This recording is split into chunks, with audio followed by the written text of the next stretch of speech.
Moyo. Kelakon tak rampung nyawamu paman senguni kula nggih. Piyambakipun kepara tangan kula gelangsaran kuandhanipun boten ketandha. Prandik puna Cumentaka kowe Manggarmaya. Angkumu kaya bekanan tumpang sanga ning nyatane Pancakara ora nganti jam-jaman ambruk. Senopati iki ngono kok pamerke. Nek panjenengan Senopati ampuh kudu nek ya ora nganti semaput ka ngono kuwi. Dipun tenggo paman? Nggih.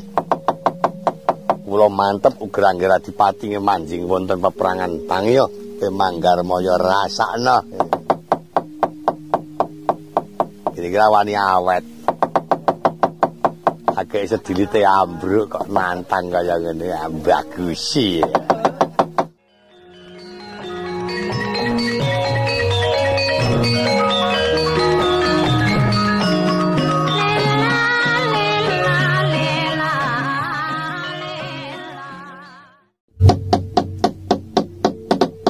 Paman Arya ingkang putra ngawungga badhe nungsung pawarta nyadong dawuh.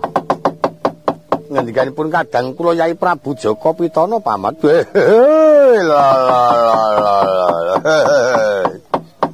Nungsung pawarta man, nungsung lho. Kula ki ajeng delek nucung welto man. Ampun ngantos kadang lajeng kula aturi paling dawuh dhateng kang putra pun Dilma Gati. Bagaimana? Ngendikanipun Koko Prabu Jaka Pitana man. Yen ngantos diangun iki mangke kula wonten mriki minta maaf man mboten saged berdiri.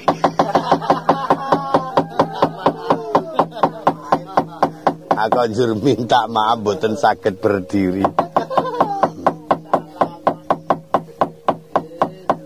Njur ngapa? Kedhiangon nanggen kula suwan mriki niki man. Dadi cara-cara iku kulang sip ngoten, Mas. Ayo. Bocah-bocah Kurawa kula.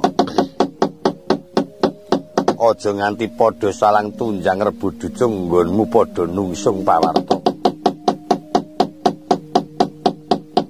Marta wigatekno aku bakal wawancara marang Raka Manggar Adipati Karna. Sendika. Angger Dipati kula paman. Rikala wau ngajeng ingkang dipun rembag setinggil Binaturata karana kerawan ingkang rayi Werkudara anggugataken ingkang Raka sinuwun ngamarta anggenipun ngasta pangwaos mboten saged adil. Lajeng Werkudara sampun dipun paring keterangan dumateng Kakang Durna. Ingkang isinipun sepados Puntadewa kakendhelaken Werkudara ing jumeneng Narendra. Wekdal menika Werkudara sampun wangsul dhateng Amarta ingkang niatipun badhe rembagan kaliyan Puntadewa. Iki. Ewa semanten wonten dadaan nglayoni dadaan nusuli. Utusan saking negari ing Giri Saloka. Utusanipun Prabu Jayeng Desti naminipun Patih Manggarmaya badhe nyuwun ngampil dampar kencana minangka sarana jumenengipun Prabu Jayeng Desti mongko sipatipun Dewi Pangga. Usul man apa? Sing jenenge Dewi Pangga niku apa, Mas? Gajah. Gajah niku lak kewan mana yo.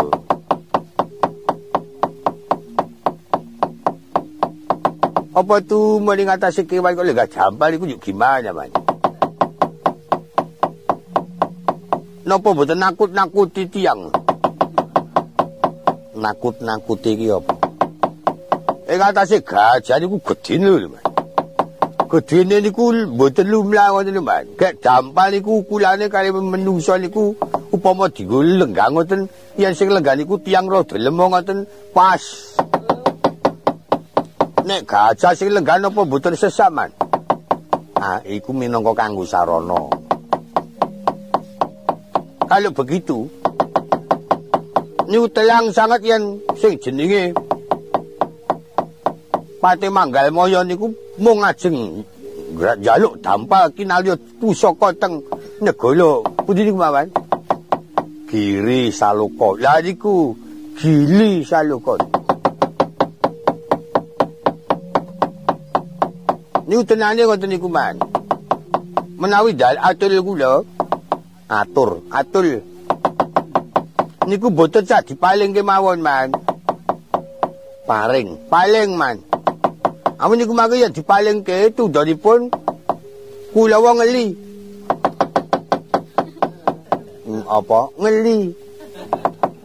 Ngeri. Ngeli, anggene ngeli.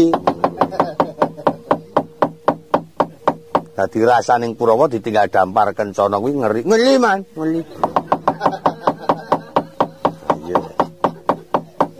Anggene ngeli niku mboten kecuwen, nek kecuwen mesake pada kula-kula sing padha ngeli-ngeli niku ta, Man. Ayo. Ayo pancen bener. Mongko nggon sekewan. Nggon kewan ki sing oka-oka mesti balane kewan, Man. Kewan. Iki padane kaya macan, gendeliwu. Mangke banteng kalih cepetang, ula kalih titikan. Ayo. Mongko yen kewan wedok ya kudu karo demit wedok. Lah nggih, Man. Nggih padane kaya wewe. Kaya Dracula. Yo kalih. Nika, Man, sing gegeli glewong nika, Man. Oh, peri. Lah niki sing jenenge. Ulah sida. Peri. Lah nggih niku, Man.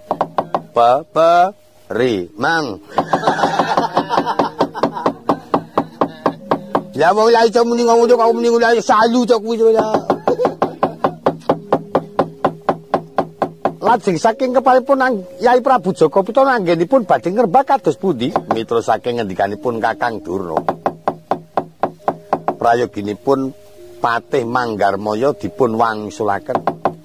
Awit menika dipun anggep dados memalaning negari Ngastina. Leres Paman Durna. Oh nggih, pancen keparestu. Mboten perlu kuwatos. Kula ingin badhe nata.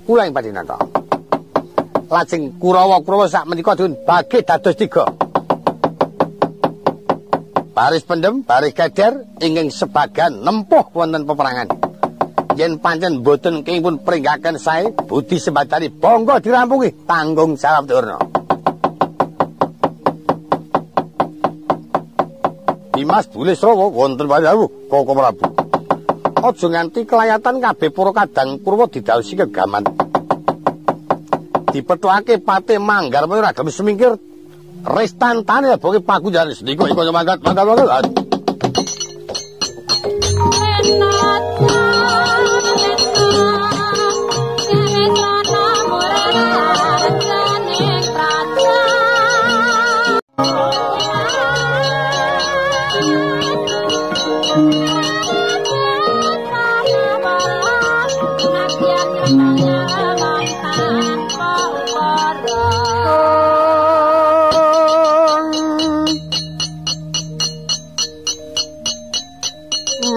Kurdos rumah pangga kata kaping prawandawa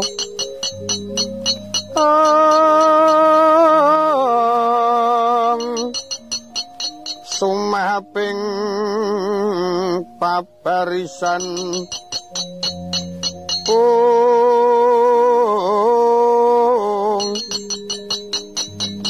Runanggana gawe gelar sira wang-wang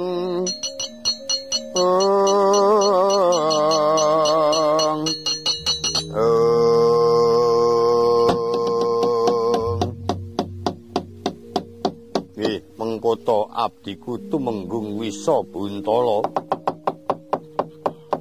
wonten paring dawuh menapa Rekyana Patih Manggarmaya. Atas dawuh timbalan dalem Gustimu Prabu Jayeng Desti.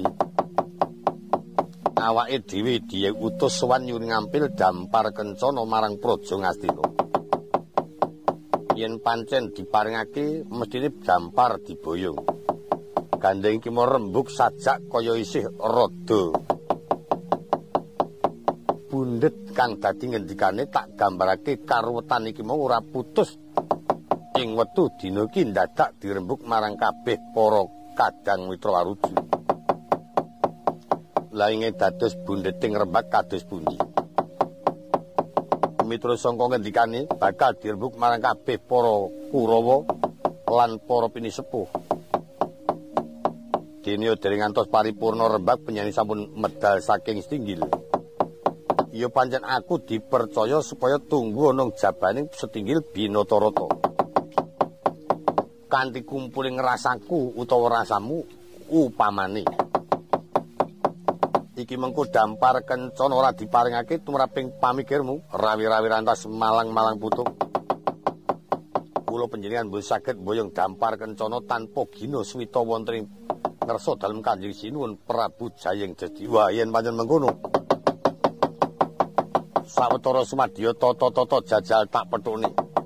Sapa kang bakal paring keterangan ya mung tak sesu marang keparing jawata muga diparingake Dampar Kencana diboyong marang ngersa dalem Kanjeng Dewanti.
Kepapak keprangguling mungsu bawatnya bentar.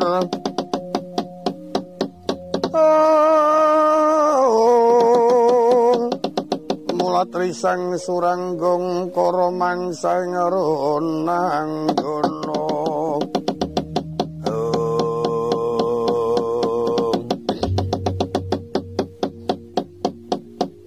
Apa iki ingkang aran Patih Manggarmaya? Mboten wonten malih kejawi namung kula sinuwun. Paduka sinten? Nalendra ngawung nggo aku Basukarna ya dipati karna. Apa marmane sesembahmu ngucap ngrasani bakal mboyong Dampar Kencana ndri awit nampi wangsiting jawata ingkang linangku. Saged jumeneng Nalendra lan nurunaken traing Nalendra utami. Yen saged nglenggahi Dampar Kencana. Dampar pusaka ora kena oncat saka ing kedaton Praja Ngastina. Mula yen kena tak pringgake becik prayoga saiki kowe baliya. Aja ngucap ngrasani bakal mboyong Dampar Kencana. Kula wonten negari Dina sampun duta ngrampungi mboten namung duta kengkenan.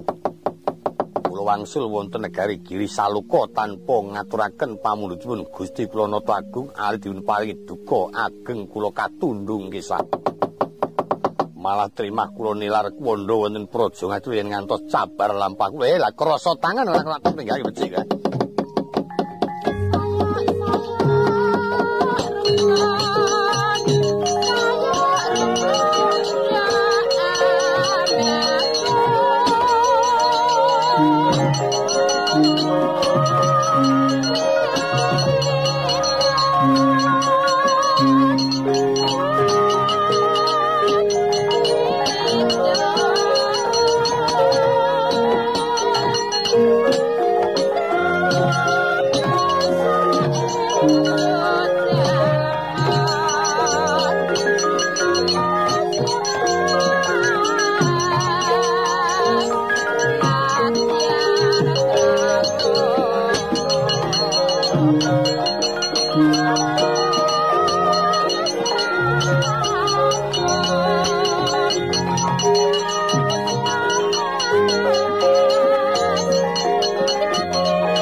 Baning raga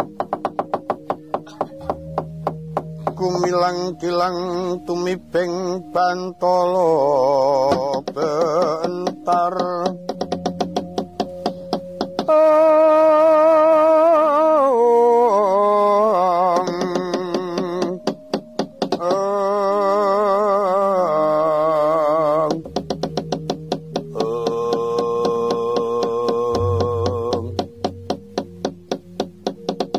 Mrata Jaya Mrata untap-untap sasat padha tangiya kowe Patih Manggarmaya kelakon tak rampungi nyawamu paman senguni kula nggih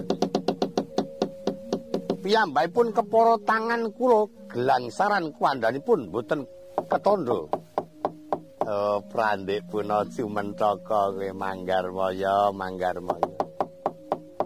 angkumu kaya bekanan tumpang sanga ning nyatane Pancakara ora nganti jam-jaman ambruk. Senopati iki ngono kok pamerke. Nek panjenengan Senopati ampuh kudu nak ya ora nganti semaput ka ngono kuwi. Dipun tenggo paman? Nggih. Kula mantep ugra anggere Adipati manjing wonten peperangan tangiya Manggarmaya rasakna. Kira wani awet. Agek sedilite ambruk kok nantang kaya ngene bagusi. Rikala semono Patih Manggarmaya. Tataman anteping asta sanalika ndrebaban depani Bantala. Marmane Sang Nindya Mantri kaluka yen tosti Mandraguna. Lara luputing pati mati sedina kaping 7 kasliring mandra gregah nuliwa wungu katri gumulung mangrempak ing wadya magiri ronanggana